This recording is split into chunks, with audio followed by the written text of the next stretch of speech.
The story actually starts about 20 years ago. Okay. When my GP decided I had high cholesterol. And what was normal back then was they wanted your LDL and HDLs to be below 5. I was probably about 5.5 or 6 at that time. So I went on Zocor as the first drug of choice. Zocor? It's a cholesterol-lowering medication. Statin drug. I was on that for about 6 months, but I was pretty well felt. I hadn't had a good night's sleep throughout that 6 months. I woke up every morning thinking I hadn't slept at all.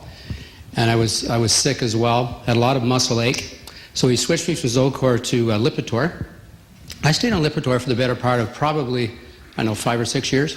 Wow. But still experienced a lot of the muscle pain associated, like I think BJ said, about 15%. I was at 15%.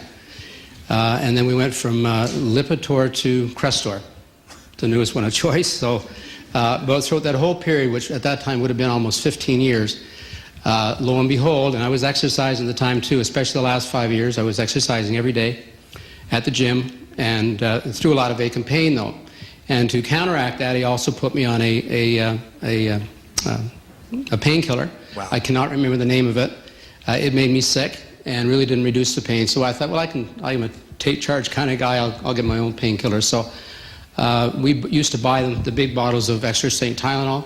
I'd take them every day. And they didn't work after a while. And I'm a very avid golfer, and I love to golf. So every game of golf I had, I was popping a leaf that we used to buy in the States. Wow. And I'd buy those and I wasn't alone because I used to golf with a guy that still takes them every day. So how many drugs a day are we talking here? Probably 2 to 4 Aleve a day. Wow. And which anybody that knows Aleve is the equivalent. One Aleve is the equivalent, I think, is to about 4 extra strength Tylenol. Yeah. So I wasn't sick. I wasn't sick from Aleve, but I was in a daze. And nothing will destroy your kidney and your livers quicker. So that went on for the better part of, I'd say, 4 or 5 years. But throughout all this, thinking that I was getting in better shape and I was lowering my cholesterol. And again, I don't know who sets these levels from 5, and then it comes down to 4, and now it's down to 3. Now they want you to be they want your LDL and HDL to be in the 2 level. Why is that? And that's to sell more product, obviously. And I come from a medical background. I was in the medical industry for 20 years, so I know what that's all about now. The salespeople have an influence on the doctors and surgeons and hospitals, etc. They tried to stent me. I had 93% blockage in my main descending coronary artery and 2 other blockages of 80 and 81.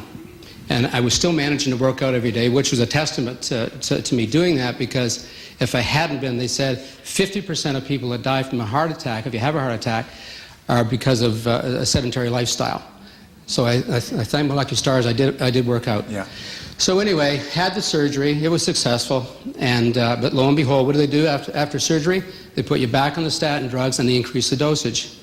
Didn't alleviate the aches and pains that I had every day. And that went on for another 3 years. And again, popping these pills, playing golf, etc., etc. So, and I lost a lot of weight during the surgery, but I started gaining it back on again. And again, working out every day, saying, what's going on. So we home one Saturday afternoon with my wife, and she's reading the paper, and we're talking about weight loss and getting back in shape and feeling good about our lives, etc. And she sees this half-page ad about maximized living. So, and she reads at the bottom, BJ Hardick. And I said, well, I don't know BJ, but I know Cliff Hardick. I've known Cliff for about 30 years. I said, he'll tell me the truth. So I said, I'll pop in and see Cliff. He says, I'll challenge you, come to the meeting next Saturday, which was back in April of last year. And it's changed my life. So within about a month, I totally got off statin drugs. All right. And it's amazing. Within about 3 weeks after getting off the statins, we've not so much as taken 1 aspirin in 9 months now. Yeah. I have not had a headache even to do so. No muscle ache. My aches were so bad. There's probably a lot of golfers in the room too, and you need your hands a lot, right? My hands were like ratchets after a game of golf. They were just like that. Now they're totally mobile. So I'm free of all the aches and pains and never have a headache. So that's pretty. Wow. How much weight have you lost as well? 26 pounds. Yeah. So my goal.